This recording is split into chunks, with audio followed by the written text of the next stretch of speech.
Herkese merhaba. Yeni bir balyaj çalışmasıyla tekrar birlikteyiz. Bu çalışmada doğal zeminini kaybetmiş, güneşte kırılmış bir saçı tekrar doğal zemine nasıl kavuşturacağımızı ve doğal zemin üzerine nasıl balyaj yapacağımızı izleyeceğiz. İlk önce yapmak istediğimiz renklere ve tekniğe birlikte karar veriyoruz. İki ayrı modeli beğendik ve bu iki ayrı modeli birleştireceğiz. Çünkü bir modelin önündeki face kontürü, diğerinin ise uçtaki yoğunluğunu beğendik.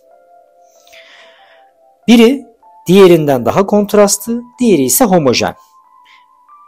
Face kontürleri ve o homojen geçişleri yoğunluğunu kişiselleştirip long bob dediğimiz uzun küt saç kesiminde modelleri uyarlayacağız. Bunlara başlamadan önce saçtaki turunculuklara bakmamız gerekiyor. Onları yakından göstereceğim şimdi sizlere. Zaman içerisinde yıkandıkça kızıllaşmış ve boyası akmış bir saç var arkadaşlar burada. Uçlarında da balyaj var. En dipte görmüş olduğunuz doğal bir zemini var. Çok güzel görünüyor o. Bu doğal zeminle sarı arasındaki turunculuğu almamız gerekiyor. Bunu da Essence 7.2 ve 6 ile alıyoruz arkadaşlar. Eşit oranda karıştırdığımız bu karışımı düşük volümle 8 volümle karıştırıp sadece turuncu olan bölgeye süreceğiz.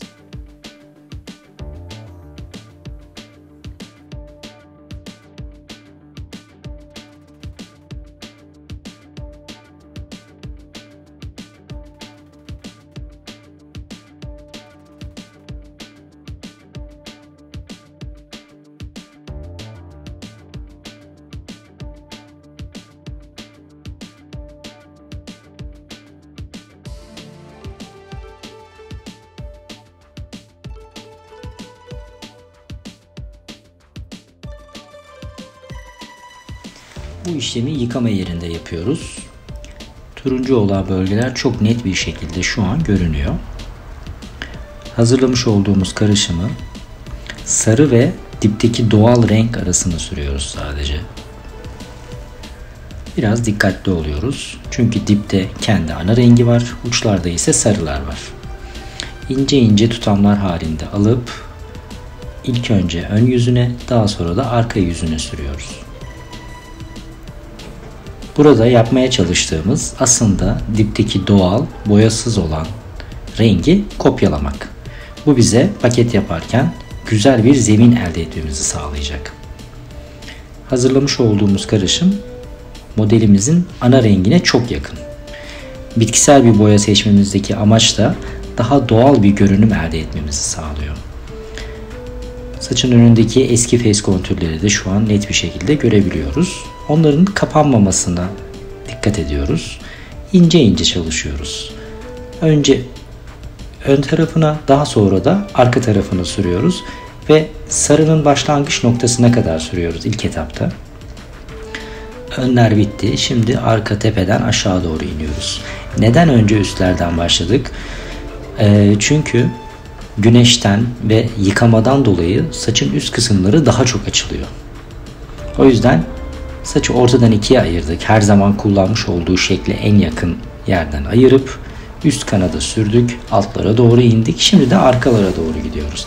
Saçın alt kısımları üstleri kadar açılmış değil. Dolayısıyla en açık olan yerlere sürmek saçın daha fazla renk almasını sağlayacak. Zaten burada normal bir boya gibi düşünmeyelim bu işlemi. Bir zemin hazırlığı olarak düşünebilirsiniz. Saça doğal bir kumral ve küllü kumral eklediğimizde zaten kendi ana rengine en yakın yansımayı elde etmiş olacağız.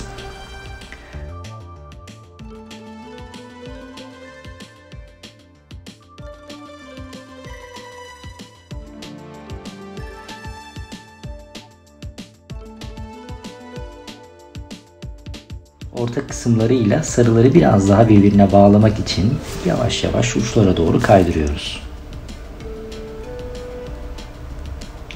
Daha çok dipteki boyadan destek alarak yapıyoruz bunu. Etkisini kaybetmiş olan boyadan. ilk etapta bu kadar net sürmüş olsaydık sarılarımızı kapatmış olacaktık. Dolayısıyla hafif iyileştirme, kaydırma tekniğiyle aradaki turunculukları biraz daha almaya çalışıyoruz. Yaklaşık 10 dakika bekliyoruz. Zaten yaklaşık 20 dakikadır boyu sürdük. Evet, çıkmış olan sonuç şu an bizi tatmin eden boyutta. Dipleriyle ortası arasında çok fazla renk kargaşası görünmüyor. Tabii ki hiç boya yapılmamış bir saç gibi olmasa da bayağı güzel bir zemin elde etmiş bulunuyoruz. Şimdi saçlarımızı balyaj için hazırlıyoruz. Bu arada biz saçı kestik. Long bob yaptık saça. Güzel bir kesim oldu. Önce tepe kısmını ayırıyoruz. Geniş bir kare ayırıyoruz. Arka tarafta yuvarlanmış bir kare. Ayrımlar çok önemli. Paket atarken daha net ve anlaşılır yapmamızı sağlayacak. Paketlerin sırasını da buradaki ayrımla sağlamış oluyoruz. Balyaja genelde arkadan başlıyoruz arkadaşlar. Tepe kısmının sonuna doğru kulak hizasının hemen arkasından yan ayrımlarımızı yapıyoruz.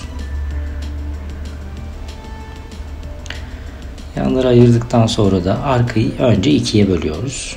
Daha sonra kulak hizasından yatay tutamlarla saçı 4 parçaya ayırıyoruz. Arka tarafı 4 parçaya ayırıyoruz. Bu çok önemli.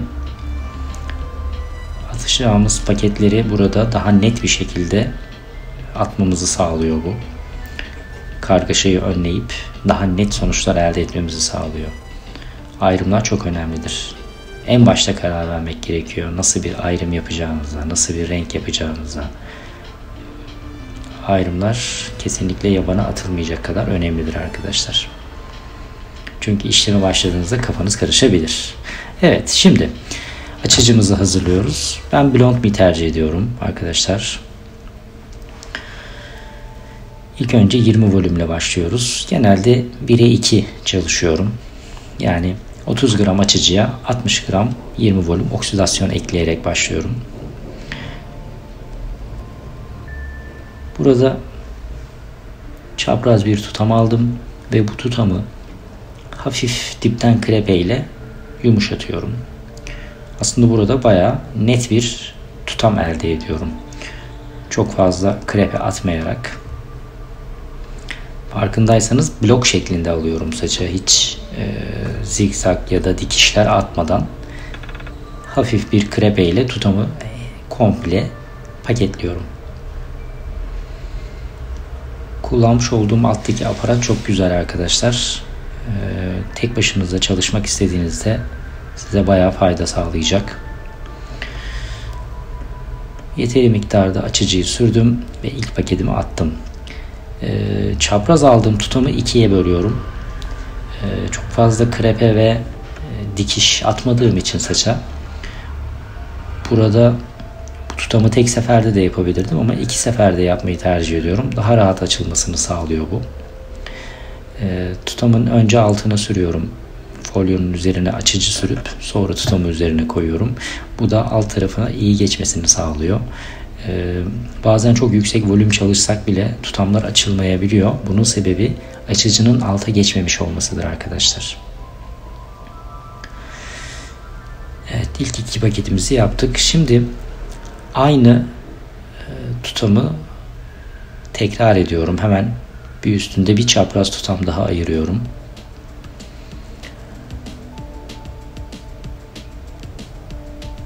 Şimdi burada yine aynı yoğunlukta ama aynı kalınlıkta ama aynı yoğunlukta olmayan bir teknik uyguluyorum arkadaşlar. Buranın krepesi alttakinin krepesine göre daha fazla ve daha ortalardan. Buradan şunu anlıyoruz. Bu tutamı biraz daha softlaştırdım. Alttaki tutam daha kalın bir sarı olacak. Üstteki de kalın ancak daha yumuşak. Yani diplerde krepeleri daha fazla olan bir tutam oluyor. Fazla krepe demek az sarı demek arkadaşlar. Yani ilk paketimi daha kalın gösteriyorum. İkinci paketimi biraz daha inceltmiş oluyorum. Tutamım kalın olsa bile çıkacak olan sonuç ilk attığım paketlere göre daha yumuşak.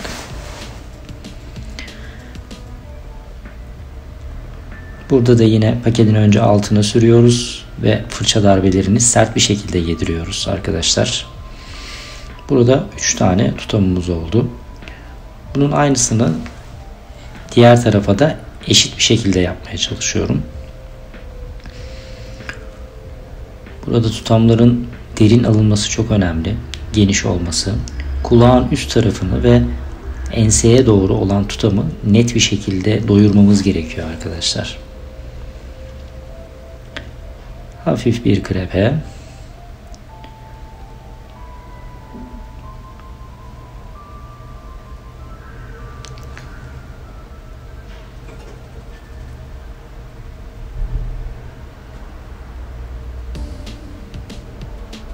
Folyonun altına tekrar açıcı sürüp diğer tarafı da aynı şekilde paketlemeye çalışıyorum.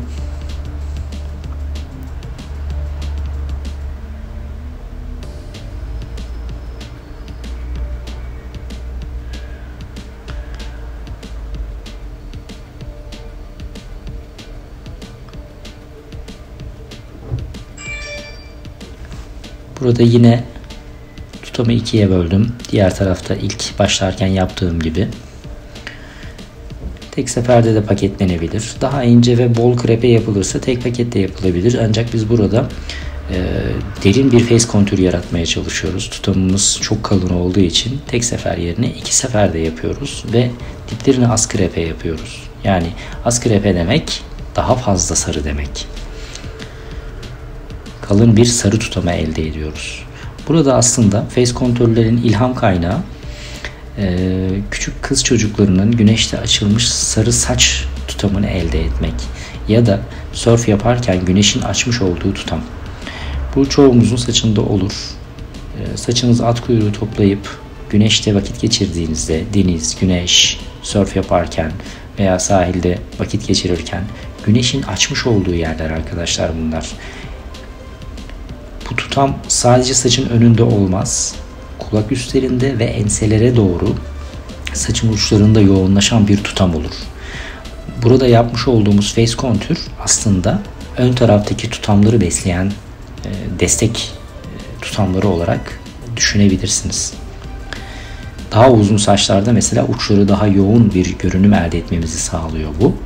Ve aynı zamanda enselerde, kulak arkalarında olması da yüzün daha aydınlık görünmesini sağlıyor. Saçı içten aydınlatıyor gibi düşünebilirsiniz. Yani neredeyse hiç saç bırakmadık. İkinci tutamlarda mesela krepeler daha yoğun. Ancak bir öndeki ilk tutamlar az krepe olduğu için daha aydınlık görünmesini sağlıyor saçın. Bu boydaki saçlarda da altların yoğun sarı olması bizler için aslında avantaj sağlıyor. Hem uzun ömürlü bir sarı yapmamızı hem de görünüm olarak daha fokuslanmış bir sarı elde etmemizi sağlıyor arkadaşlar. Evet, bu da saçın arka tarafı, ense kısmı. Burada biraz daha soft bir tutam aldım. Böylelikle arkanın face kontürünü tamamlamış olduk. Şimdi burada biraz farklı bir teknik uyguluyorum. Burada piramitler oluşturuyorum. 2 ayrı piramit aldım ve ortalardan başlayarak bolca krepe yapıyorum.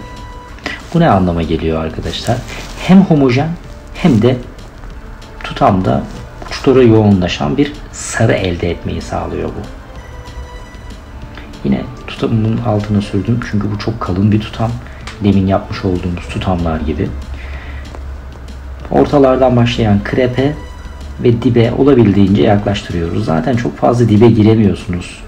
Piramit tutamlar aldığınızda krepe izin vermiyor. Burada da aynı şekilde krepemi yaptım ve tutamı deminkinin aynısı olacak şekilde paketliyorum. Paketlerimi her zaman hazırlayıp alt kısmına açıcı sürmeye özen gösteriyorum. Dediğim gibi bu çok önemli. Tutamlar güzel açılmaz. Güzel açılmayan tutamlar güzel olmayan sarı anlamına gelir.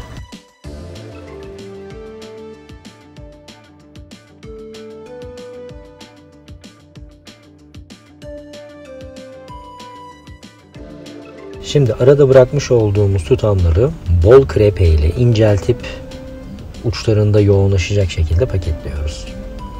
Fark ettiyseniz deminki paketlerden çok daha fazla krepe yaptık buna ve krepeyi neredeyse en uçlardan diplere doğru iterek yaptık. Buradaki tutamı komple paketliyorum. İyice inceldiği için zaten tek pakette bu işi çözebileceğiz.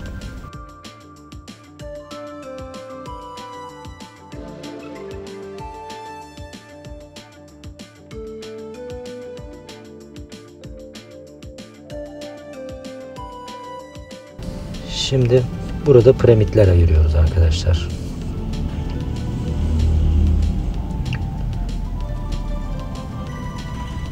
Kalın kalın, büyük diki şeyler gibi de düşünebilirsiniz. Bunu zigzag olarak da düşünebilirsiniz. Ben bunları daha çok piramide benzetiyorum. Büyük zigzag ya da piramit tutamlar olarak algılayabilirsiniz. Şimdi bunları yine diplerinde yaklaşık 2-3 parmak gerisinden başlayacak şekilde krepe atıyoruz bunları. Çok fazla olmaması gerekiyor bu krepelerin. Arada bıraktığımız tutamlara daha çok krepe atıyoruz. Böyle piramit aldığımız tutamları daha az krepe, daha dipten krepe atıyoruz. Tutamlar kalın olduğu için altına yine sürmeyi unutmayalım. Bu çok önemli. Ürünü bolca sürüyoruz. Tutam büyük olduğu için açılmakta zorlanacaktır. İyice yediriyorum fark ettiyseniz. En uç kısımlarını çok aşırı sürmüyorum. Bazı bir önceki balyajdan kalan yerler görünüyor. Bunlar yıpranmasın diye daha sonra onları kontrol edip sürüyorum.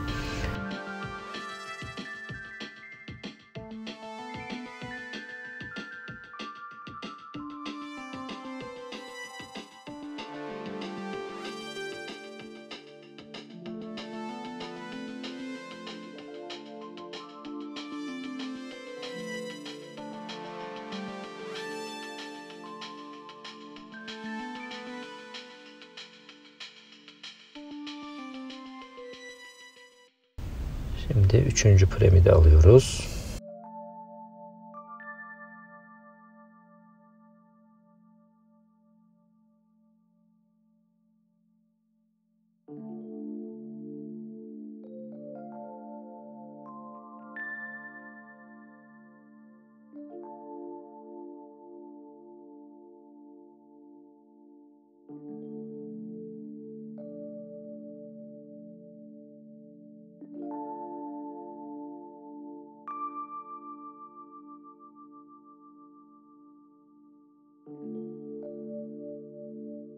Piramidin arasında bırakmış olduğumuz tutamları üstü düz olacak şekilde tam böyle piramidin sivri olan yerlerin bitim noktasında olan arada bıraktığımız saçlara bolca krepe yapıyoruz. Yalnız krepeyi en uçtan atıyoruz.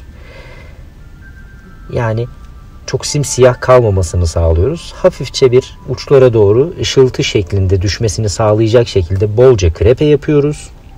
Arada kalan kontrast saçları.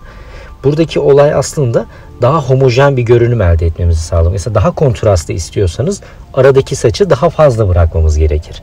Ne yaptık biz burada? Arada bırakmış olduğumuz kontrast tutamlarını bol krepeyle incelttik. Daha çok orta ve uçlara gelecek şekilde sürdük.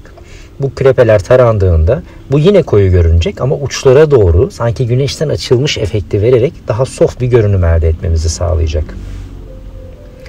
Aynısını diğer tutama da uyguluyoruz. Yine 3 tane piramit alıyoruz ve bu piramitleri de krepeyle dipten yumuşatıp paketleyeceğiz arkadaşlar. Bunu da yine o arada piramidin orta taraflarında kalan tutamları bolca krepeleyeceğiz.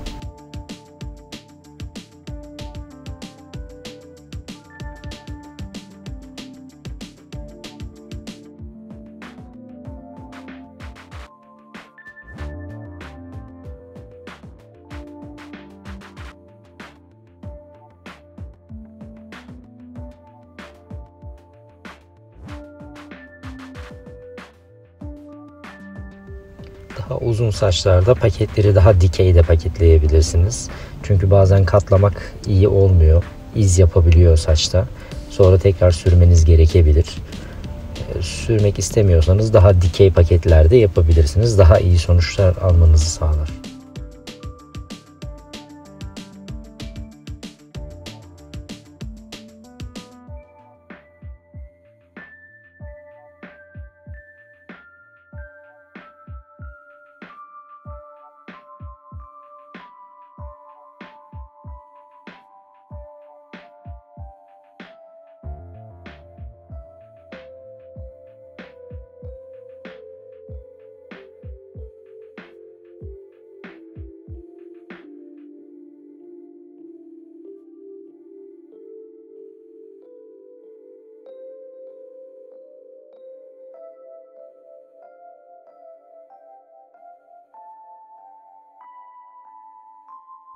Bu teknikle tepelere kadar devam edeceğiz arkadaşlar. Büyük zikzak piramitlerle devam ediyoruz ve arada bıraktığımız saçlara bolca krepe yapıp homojen bir görünüm elde etmemizi sağlıyor bu.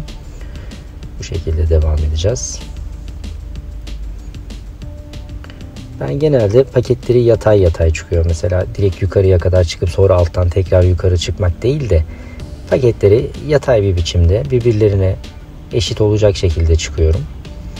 Açarken de yine aynı şekilde kontrollerimizi, silme işlemlerimizi bu şekilde yapıyoruz. Bu çok önemli. Evet, fark ettiyseniz burada da bayağı bol bir krepe var. İncelttik tutamı bayağı. Bu tutamı da yine sürerken fark ettiyseniz altını sürmüyorum. Çünkü zaten tutam bayağı incelmiş. Ortalarına sürüp yukarılara doğru hafif böyle duman efekti vererek sürüyorum. Geçişli sürüyorum.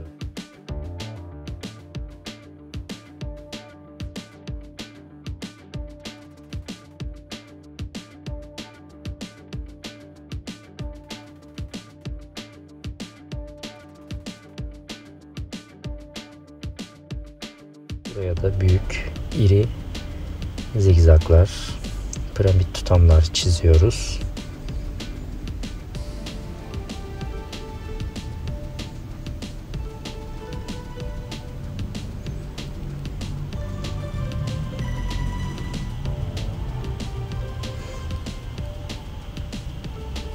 Arada bıraktığımız saçları yukarıya doğru aldım ve demin yaptığımız gibi diplerden krepe ve paketleri yapmaya başlıyoruz.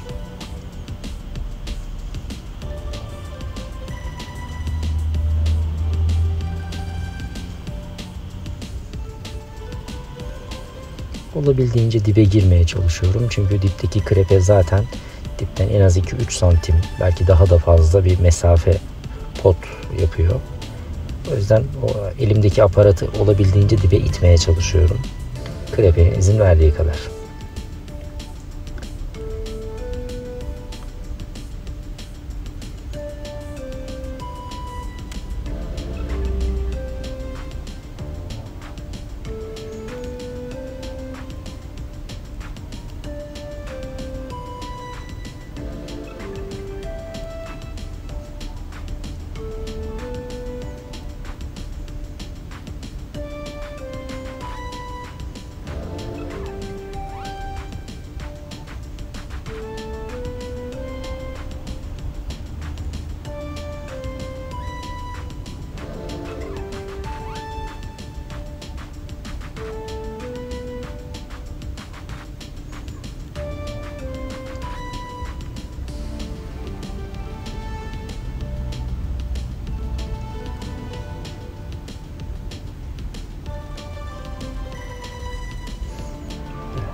Son tutam, son iki tutam. Evet. Krepemizi attık. Paketin altına ürün sürüp devam ediyoruz.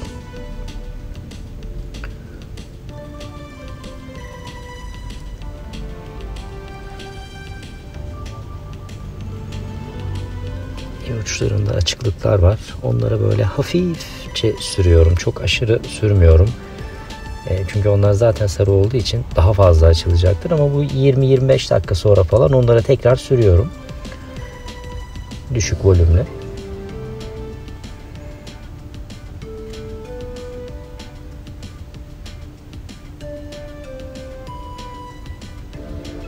Bu çok güzel bir teknik arkadaşlar.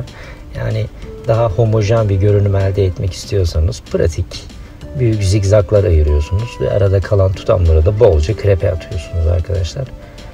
Böyle 6-7 ay boyunca bile çok rahat bir şekilde kullanılabilecek bir balyaj tekniği bu.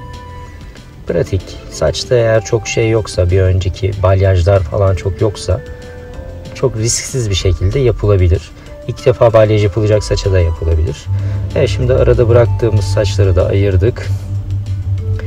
Onlara da bolca krepe yapıp devam ediyoruz. Krepeleri daha ortanın hatta uç kısımlarına yakın bir yerden alıyoruz. Bolca krepe ile devam ediyoruz.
Şimdi tepe kısımları diğer yapmış olduğumuz tekniğe göre biraz farklı. Burada dikiş tekniği uygulayacağız. Çünkü tepe kısımlarında sarılar çok fazla yok olabiliyor. Bunu önlemek için tepedeki tekniği biraz değiştiriyoruz.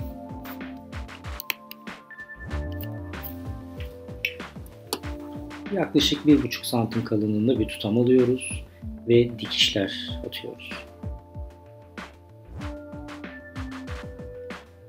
Orta kısımlarından krepe ve daha sonra paketlemeye başlıyoruz. Bu biraz önce yapmış olduğumuz tekniğe göre biraz farklı. Tepede bu şekilde ilerlemek istiyorum. Çünkü tepeye bol krepe ya da işte o üçgenler falan yapıldığında biraz yetersiz kalabiliyor. Onu önlemek için bu şekilde devam edeceğiz. Bunu bir tane de atabilirsiniz, 2 tane de atabilirsiniz. Ben 2 tane atmak istedim. Çünkü biraz daha net olsun istiyorum tepeler. Yine arada kalan yerleri de krepeyle doyuracağız arkadaşlar.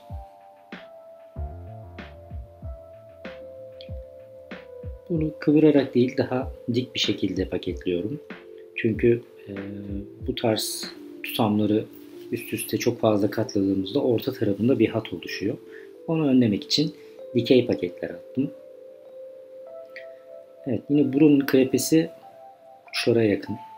Yani bu biliyorsunuz daha az sarı, daha doğal bir geçiş yaratmamızı sağlıyor. Aradaki kontrastı da arttırmış oluyor.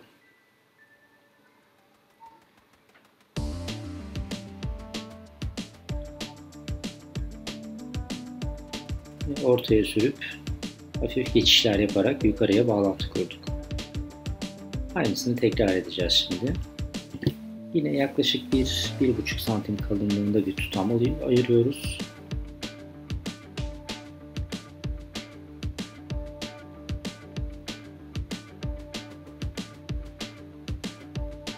Tutamı bir bütün halinde dikiş atıyoruz arkadaşlar.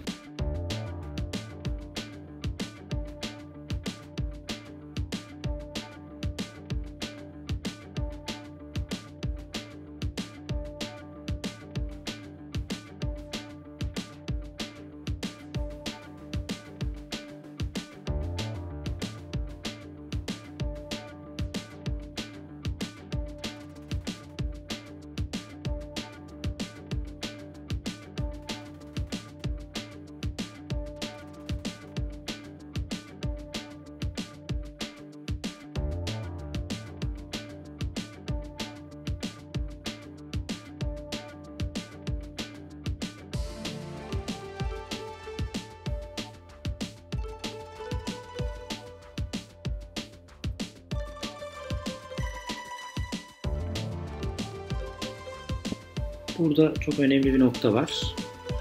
2 paketle yapıyorum arkadaşlar. Çünkü saçın altına geçmiyor. Bu dikişlerde tutamlar çok kalın olabiliyor. Dolayısıyla bir paketle sürüp sonra üstüne başka bir paket koyuyorum. Bu çok önemli arkadaşlar. Tutamlarınız güzel açılmıyorsa muhtemelen altına iyi geçmiyor olabilir.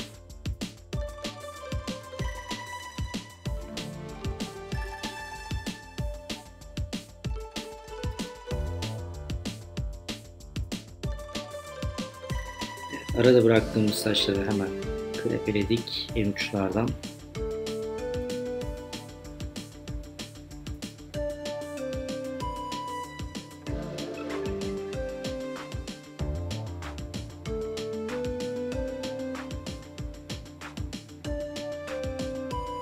En hassas bölümlerini yine ayırdım uçları patlamasın diye. Evet arkadaşlar, arka kısım bu şekilde bitmiş oldu. Şimdi yanlara doğru geçiyoruz. Yanlarda işler biraz değişiyor. Face kontürümüzü önce ayırıp ilk önce onu paketleyeceğiz. Derin bir face kontürü yapıyorum arkadaşlar. Tutamı kulak hizasından yukarıya kadar yatay bir şekilde ayırdık. Hafif diplerine bebek saçlarını krepe atıyoruz.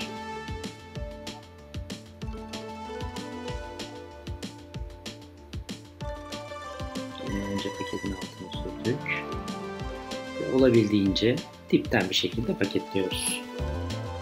Burada tarak kullanmayıp krepe atmadan da yapabilirsiniz. Daha sert olacaktır. Onu da geçişle yumuşatabilirsiniz. Ben hafif bir krepe ile yumuşatmayı tercih ettim.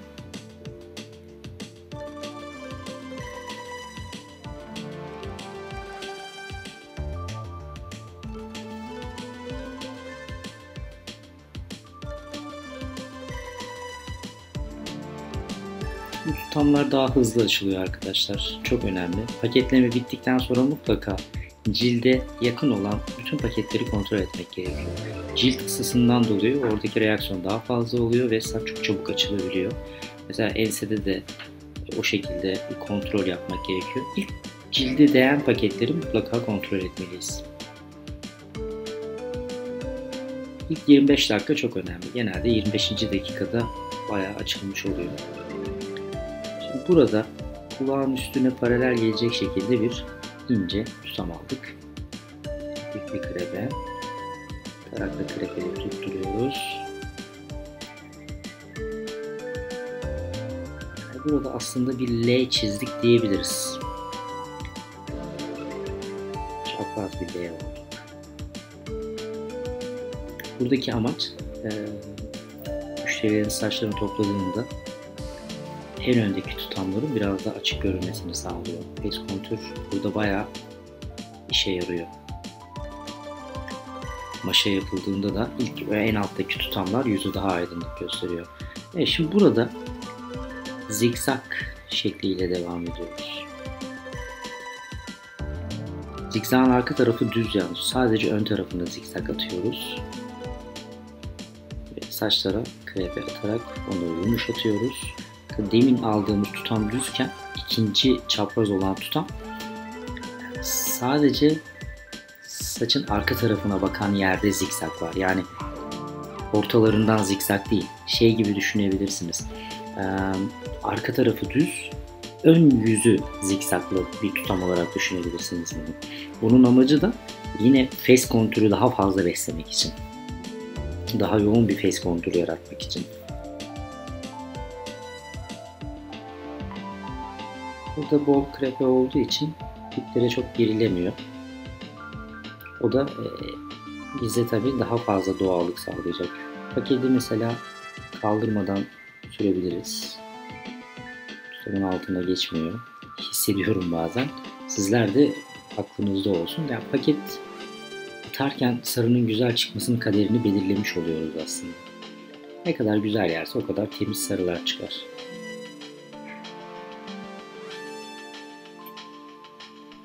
Ben genelde palet kullanmadığımda altına sürmeye çalışıyorum. Şimdi burada da bir tutam aldık. Burada da enteresan bir teknik var arkadaşlar. Yine alt tarafı düz, üstü zikzaklı ama bol krepeli. Yani aslında burada daha homojen bir görünüm sağlamaya çalışıyoruz. Zikzaklar birleşiyor fark ettiyseniz.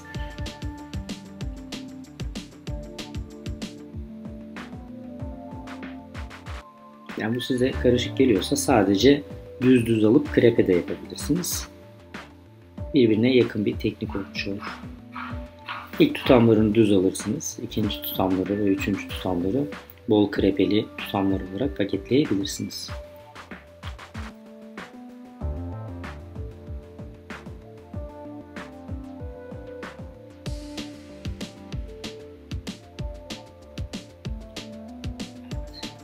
Üstten zikzak.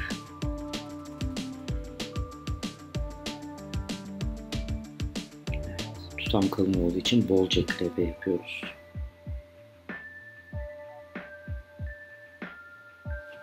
Şimdi bol krepe normalde az sarı demek ya. Ne oldu şimdi? Saçın dış kısmı face kontürden dolayı yoğun sarı, iç kısmı hafif sarı ama uçlarda hepsi birleştiği için yine bol görünümlü bir sarı olarak bir sonuç elde etmiş olacağız. Bol krepeli tutamı zaten balyajlamak çok daha rahat arkadaşlar. Daha soft bir tutam haline geliyor yumuşak olduğu için.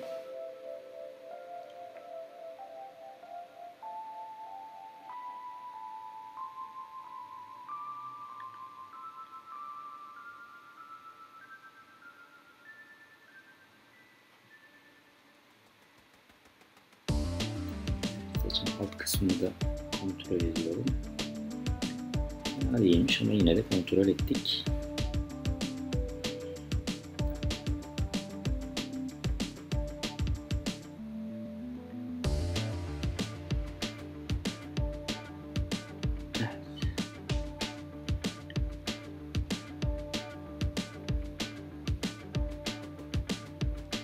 Burada kalın bir yarım ay aldık. Ben bunlara ışık noktası diyorum. Işık noktası face contour'un olmazsa olmazı. Şimdi genelde alnın yan kısımlarında boşluk olduğunda face contour kendini gösteremiyor.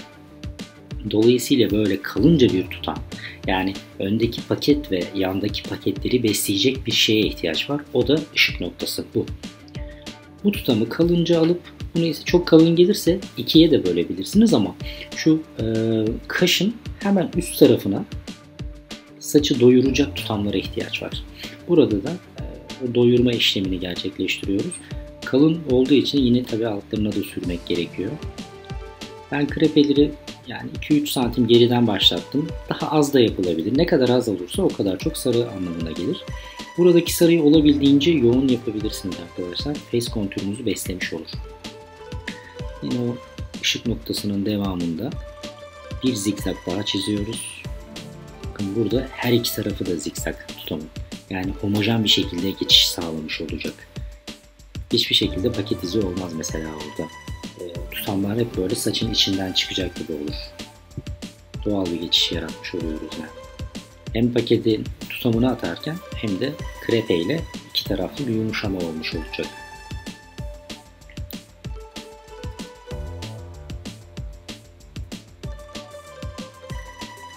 Bu yanlar için son paketimiz.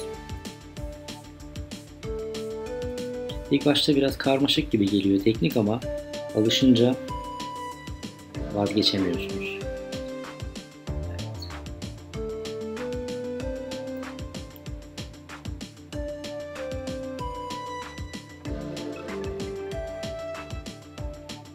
Evet, yanlar için bayağı doyurucu bir teknik. Aynısını diğer yana da yaptık. Vakit kaybı olmasın diye orayı göstermedik. Tekniğimiz birebir aynı. Şimdi öndeki face kontürü alıyoruz. Ve olabildiğince ince almak iyi. Ne kadar ince alırsak o kadar kolay açılır ve temiz olur. Öndeki tutamları ince almak bu arada daha açık bir sarı elde etmemizi de sağlıyor. Ben bunu çok seviyorum.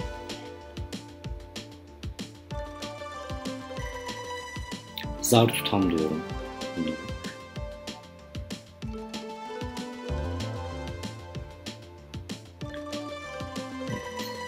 Öndeki birinci tutamımızı aldık. Saçın altına sürdük. Eski sarıları var. Çok net görünüyor. Saçın sadece koyu olan yerlerini sürüyoruz. Açıcımızı. Saçı yayıp aralarda ulaşabileceğimiz koyuluklar var. Onlara dikey fırçanın uç kısmıyla hafifçe sıyırıyoruz. Sarılara çok fazla gelmeden. Daha sonra o sarıları biraz daha açacağız. Tabii o yeterli bir seviye değil. Genelde minimum 25 dakika bekledikten sonra uçlara bir hamle yapılacaksa yapıyorum. Mesela burada fırçayı çok fazla yedirmediğimiz için alt taraflarında koyuluklar var. Onları da böyle hafifçe geçişli bir biçimde sürerek saplara bağlantılıyoruz.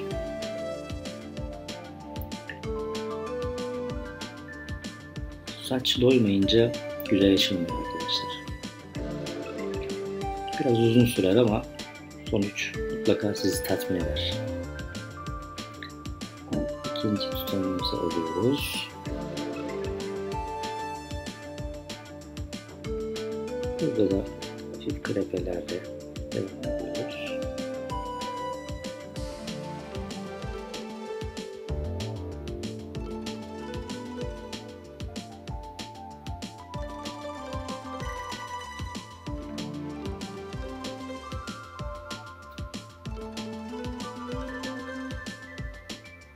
Tutumu havaya alıp freehand tekniğini burada aslında kişiselleştirilmiş bir şekilde kullandım.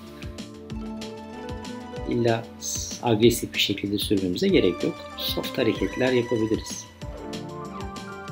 İhtiyacınız olan neyse, içinizden nasıl geliyorsa yapabilirsiniz arkadaşlar. Balyajda özgürlük var. Dilediğiniz gibi yapabilirsiniz. Önemli olan saça zarar vermeden güzel, kaliteli sarılar yapmak. Saçınızı güzel analiz ettikten sonra korkacak hiçbir şey yok. Evet, bir zar tutam bıraktım işlem yapmadan. Hemen arkasındaki tutama zikzaklar çizdim. Bakın, kontrast bırakıyorum. Saçın ön çizgisi düz, arka çizgisi krepeli. Çok özür dilerim. Ön çizgisi düz, arka çizgisi zikzak.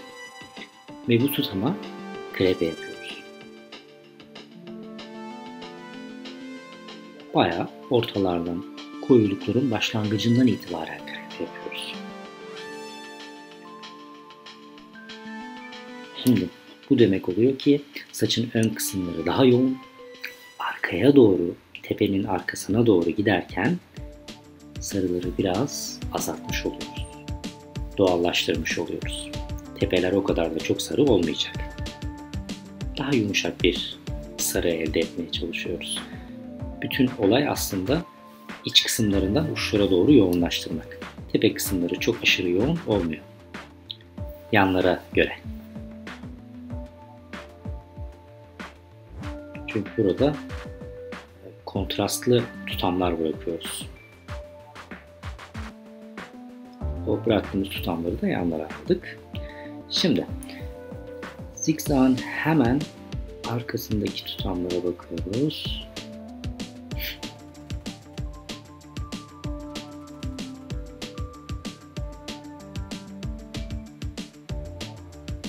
Onları ayırdık. Zikzakların uç kısmından hiza aldık. Zikzakların bitim noktasını ayırdık.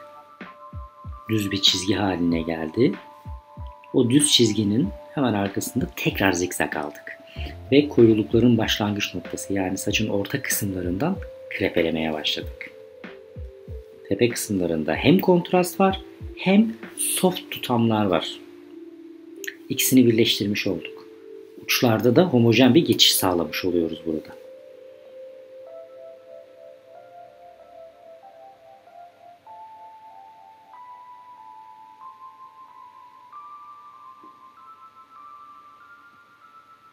Sadece hiç arada kontrast bırakmadan zikzaklar da yapılabilir. Daha da homojen olur. Ama tepe kısımlarında biraz doğal saç bırakmak daha fresh bir sonuç elde etmemizi sağlıyor. Öndeki face kontürün biraz daha görünmesini sağlıyor aynı zamanda.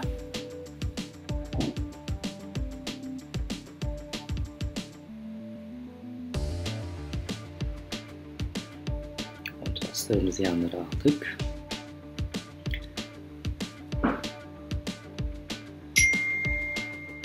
Zikzakların uç kısımlarından kontrastlarımızı yana doğru aldık.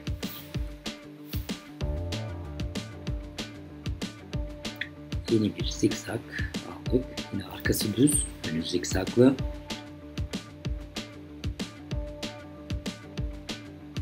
Krepelerimizi koyu yerlerin başlangıcı, yani ortalardan itibaren atmaya başlıyoruz.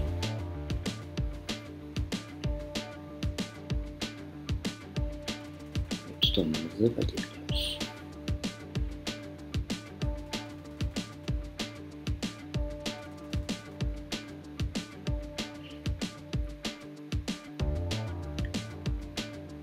Bu tutumumuzda sarılar bayağı uç kısımlarda, koyular bayağı ortaların uçlarına doğru inmiş. Tutumumuzu kontrol ediyoruz.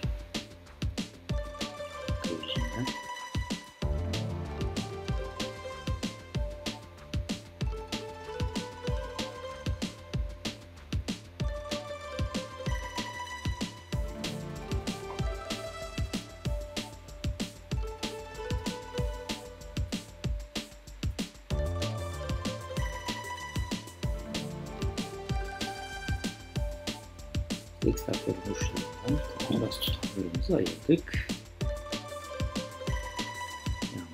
Aldık.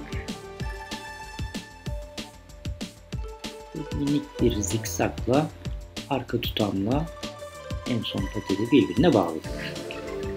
Evet, koyu olan yerlerden krepeliyoruz.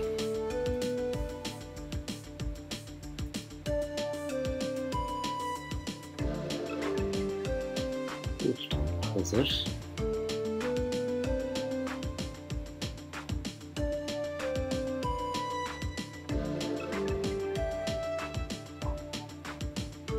Koyu olan yerde de sürüyoruz. Yalnızca sarı olan yerleri sürmüyoruz. Koyu neredeyse oraya biraz açıcı sürüyoruz.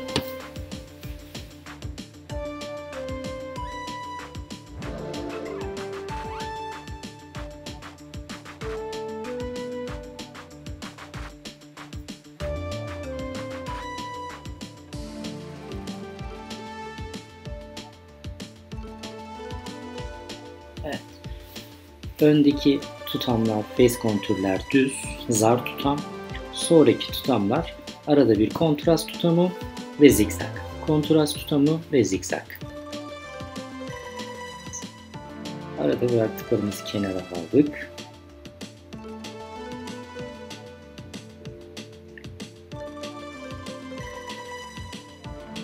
İlk 3 tutamı zar, sonraki tutamlar zikzak kontrast.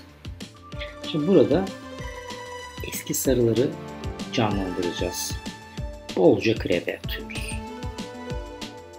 Olabildiğince tutamları inceltiyoruz.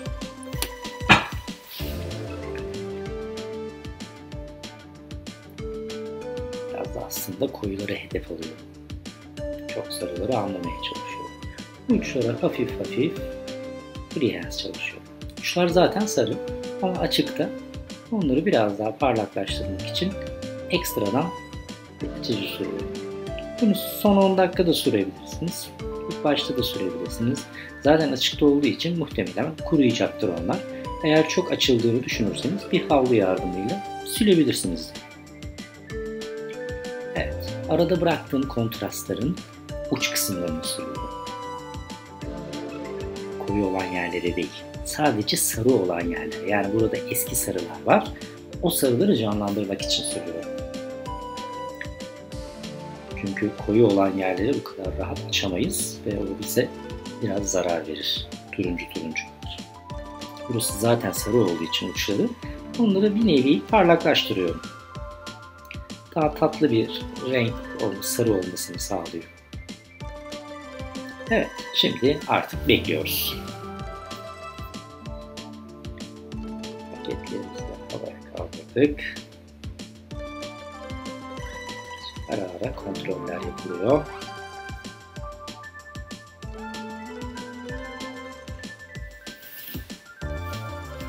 Kontrol ederken genelde en son pakette, ilk paketleri mutlaka dikkate alarak kontrol etmek lazım. Yetersizse tekrar sürmek lazım.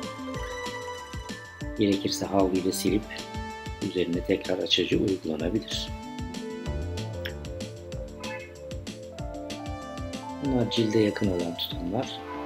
Bakın burada enteresan bir şey var. Saçın dipleri açılmış ama uçları açılmamış. Hemen uçlarına tekrar sürüyorum. Ve paketlemeye devam ediyorum. Eğer dipler çok aşırı açılmışsa paketleri silip o şekilde de sürebilirsiniz. Eğer birbirini yakalamayacağını düşünüyorsanız uç kısımları bayağı oranj, bayağı turuncu. Evet. Kontrollerimiz bittikten sonra saçı yıkama yerine alıyoruz ve kontrollü bir şekilde yıkıyoruz.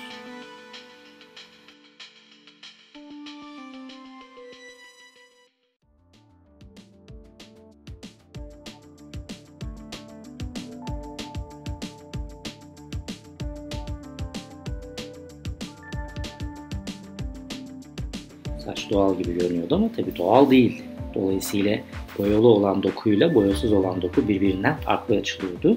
İkisinin birbirini yakalamasını sağladık.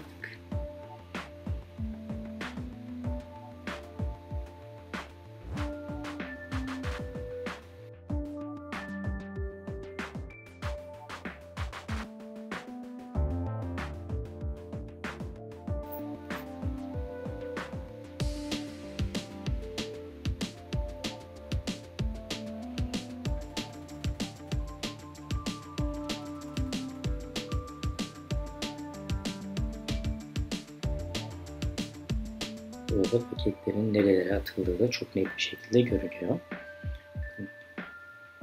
Kulak üstlerinde ve elmacık kemiğinin bitim noktasında, kaşın hemen üstünde yoğun, derin tutamlar var. En öndeki face kontürlerde görünüyor. Balyaj yaparken hep hayal etmeye çalışmak gerekiyor. Bu tutam saça fön çekildiğinde, dalga yapıldığında nerelerde görünüyor? Nasıl görünecek? Bunları hayal ederek balyaj yapmak gerekiyor. Evet, şimdi tutamlarımızı tek tek tarıyoruz. Krepe olduğu için yavaş yavaş nazikçe krepelerin açılarına göre tarıyoruz.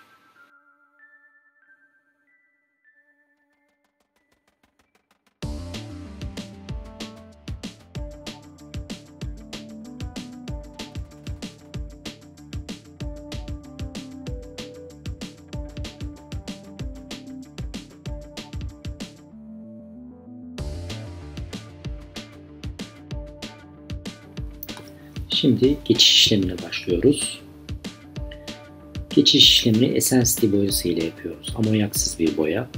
Çünkü saçın doğal renginin bozulmasını istemiyorum. Soft bir boya olması gerekiyor. Yine 7-2 ve 6-0 kullanıyorum. Eşit oranda karıştırıyoruz. Yeteri miktarda yapabilirsiniz. Ben genelde maksimum 30 gram olarak ayarlıyorum. 15'er gram. Eğer çok kalın telli bir saç değilse 10'ar gram da yapabilirsiniz. 8 volümle karıştırıyorum. Birebir oranda yapıyorum.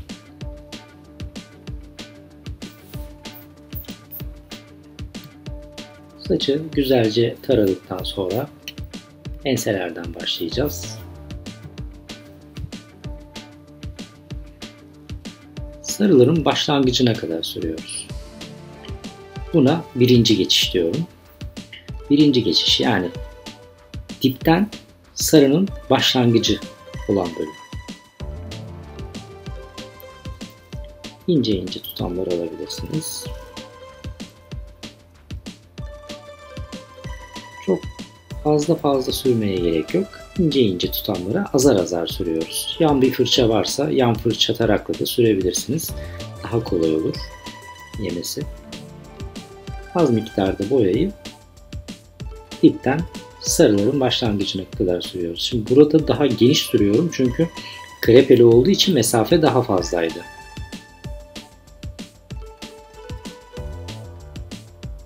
O mesafenin hepsine sürmek gerekiyor arkadaşlar. Korkmanıza gerek yok. Dip rengini bozmaz. Dipleri çıktığında boya ihtiyacı vesaire herhangi bir şey olmayacak. Amonyaksız boya olduğu için doğal görünümünü çok da kaybetmiyor. Sadece buradaki amacımız doğal saçla sarıyı birbirine bağlamak. Natürel bir biçimde. Farkındaysanız fırçanın ucunu sıyırarak sürüyorum. Yumuşak yumuşak. Sert bir hat olmaması gerekiyor.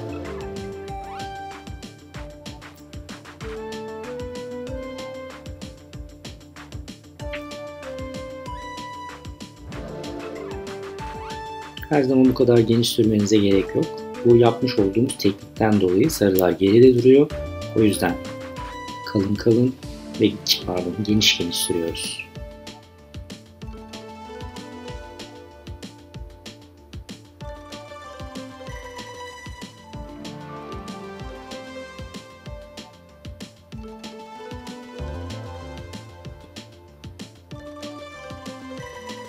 Ben geçişi yaparken yan fırça kullanmayı seviyorum. Bakın bu tepede düz dikiş attığımız yerler buralar. Daha net görünüyor onlar. Onların da başlangıcına kadar sürüyoruz.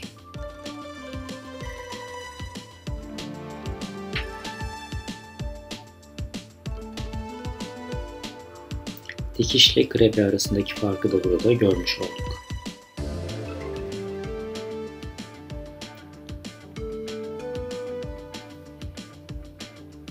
Birinci geçiş dipteki doğal yere kadar sürüyoruz. Sarının başlangıcında duruyoruz.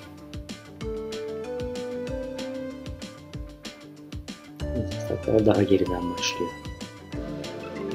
Yanlara ayıracağız. Tepe kısmını ayıracağız.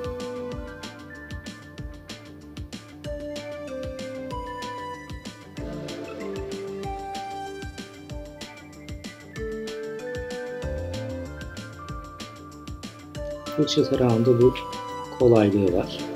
Hem tarayabiliyor hem de sürebiliyorsunuz. Geçişte rahat oluyor. Zaten ıslak bir saç olduğu için sürmek çok konforlu, çok rahat. Normal boya gibi olmuyor zaten. Çok soft bir işlem. Kullandığımız boya da çok soft. Amonyaksız bir boya tercih edebilirsiniz dilediğiniz markada.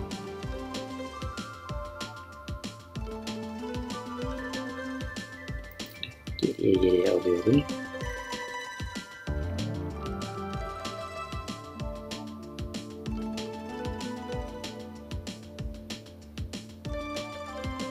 İnce tutamlı olacak şekilde alıyoruz.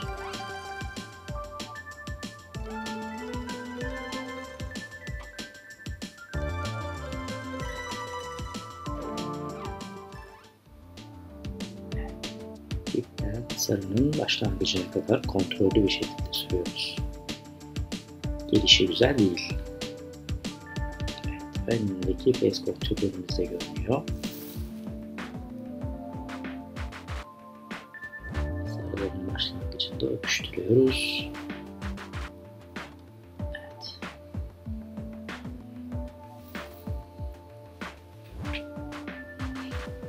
Face contour bayağı net belli oluyor öndeki o kalın tutamı.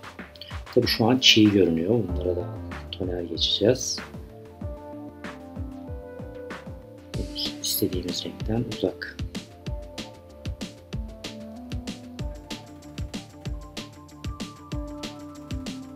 Burayı da yatay çizgilerle geriye doğru alıyoruz.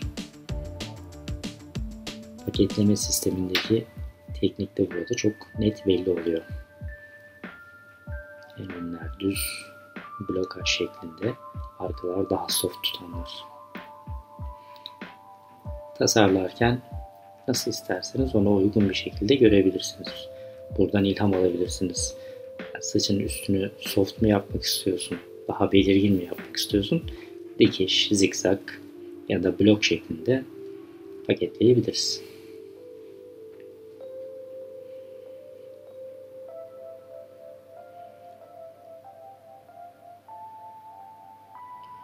Aynı şekilde bu yanı da geriye doğru alıyoruz.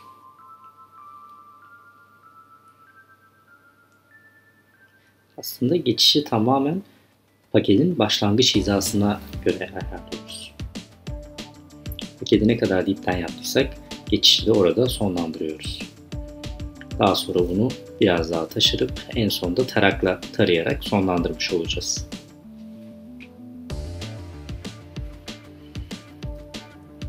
Çok önemli. İnce ince sürmek gerekiyor.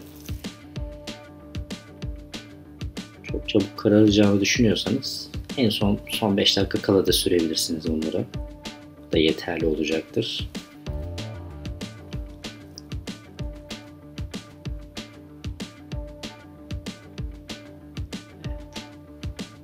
Şimdi bir de çapraz alarak kontrol gibi düşünebilirsiniz bunu.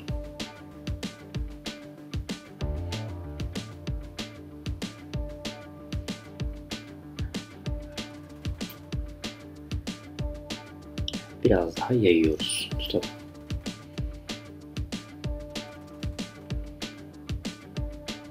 Demin geriye almıştık. Şimdi yanlara doğru aldık. Bu biraz daha yumuşak bir geçiş sağlıyor.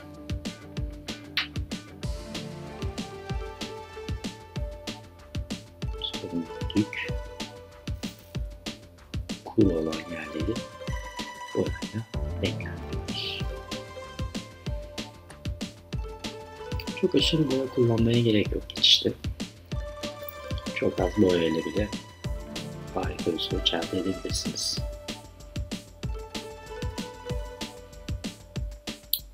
Doğru geçiş rengini ayarlamak için her zaman zemine bakın. Size kılavuz olacaktır.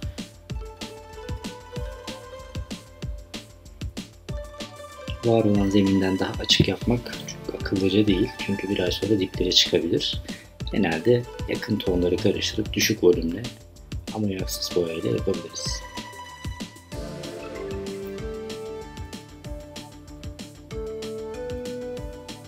Geçiş yapmadan maalesef balyaj eksik kalıyor.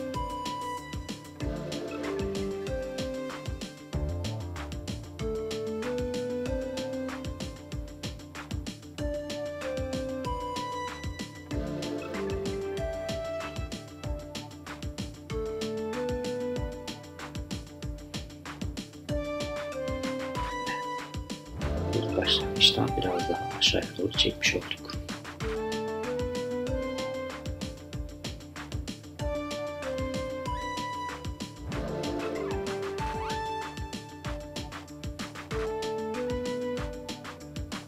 On dakika bekliyoruz. Sonra tekrar tarakla tarayıp bitireceğiz. Evet, rengimiz 10.0 ve 10.4. Bebek sarısı ve 5. İkisini karıştırarak toner uygulayacağız. Ben Igora kullanıyorum. Igora Royal çok hoşuma gidiyor.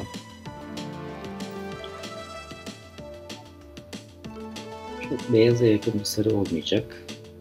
10 bazında olacak. Daha çarpıcı renkler istiyorsanız 12 bazında da çalışabilirsiniz. Her iki rengin 12 bazında olan yansıması da var. Evet, 10.0 ve 10.4 yarım yarım karıştırdık. 10 volümle.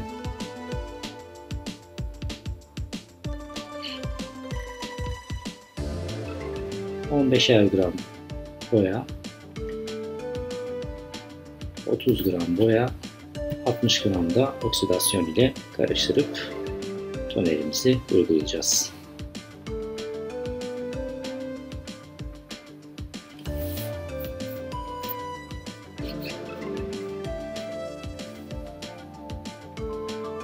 Toneri yıkama yerinde devam edeceğiz.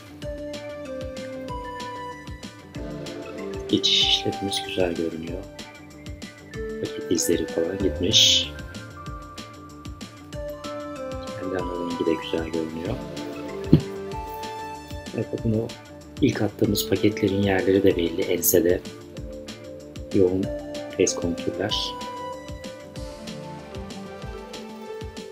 Evet, yaklaşık 2 santimlik bir tutam alıp başlıyoruz. Çok dipleri sürmüyoruz. Önce ortalara, uçlara sürüp parmaklarımızla hafifçe o geçiş yaptığımız yerlerde sonlandırıyoruz.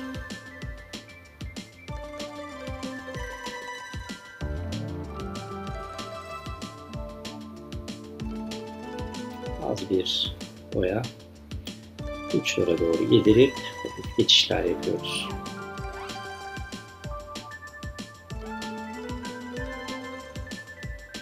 Yumuşak, tatlı bir sarı çıkacak. Kontrollü bir şekilde önce saçın arka kısımlarını tonluyoruz. Daha sonra önlere doğru gideceğiz.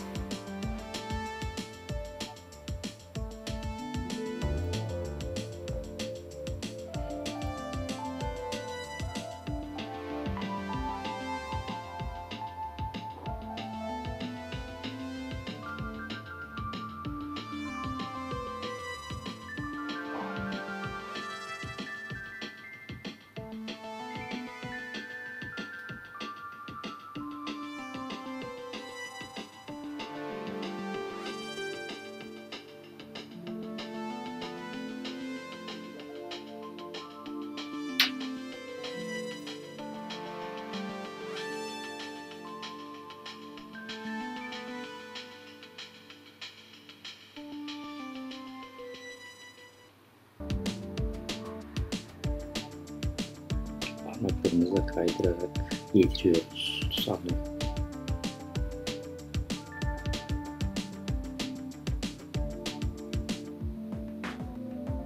Saçta geçişleri olduğu için toneri döküp karıştırmıyoruz. Tutam alıp her tutamı güzelce yedirerek işlemi gerçekleştiriyoruz.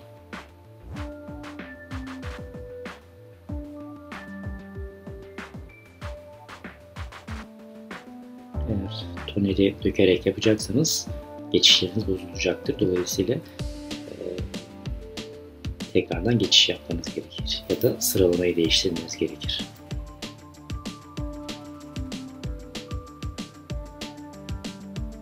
Çünkü toneri saçın diplerine getirmiyoruz çok fazla.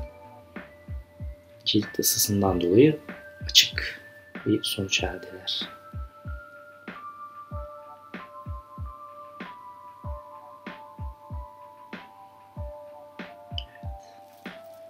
Yanlardaki derin face kontürler bu açıdan daha net görünüyor. Evet, tutumuzu parmaklarımızla yediriyoruz.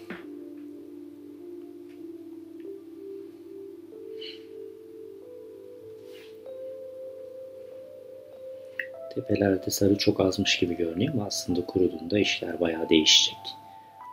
O koyu görünen tutamların içlerinde çok güzel tatlı sarılar var.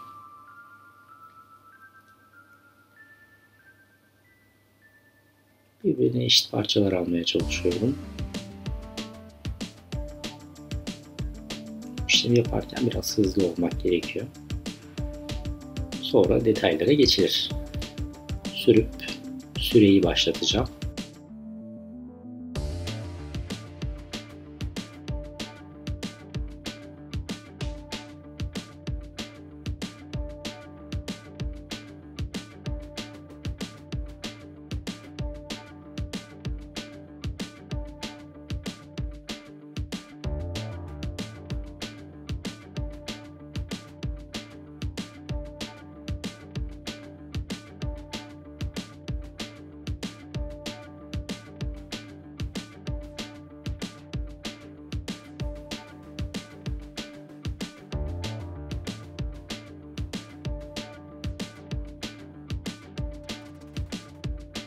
Evet, şimdi çalışmamızın finalini yapıyoruz. Geniş bir tutamı alıp kurutuyoruz ve fönlemeye başlıyoruz. Fön çektikçe balyaj yavaş yavaş ortaya çıkıyor arkadaşlar. Umarım beğenirsiniz. Ve işte geldi. Yapmış olduğumuz bütün o paketleme işleminin sonucu burada. Face kontürler, geçişler, uçlara doğru yoğunlaşan homojen sarı, bütün hikaye birleşti. Umarım beğenmişsinizdir. Yeni videolarda tekrar görüşmek dileğiyle arkadaşlar.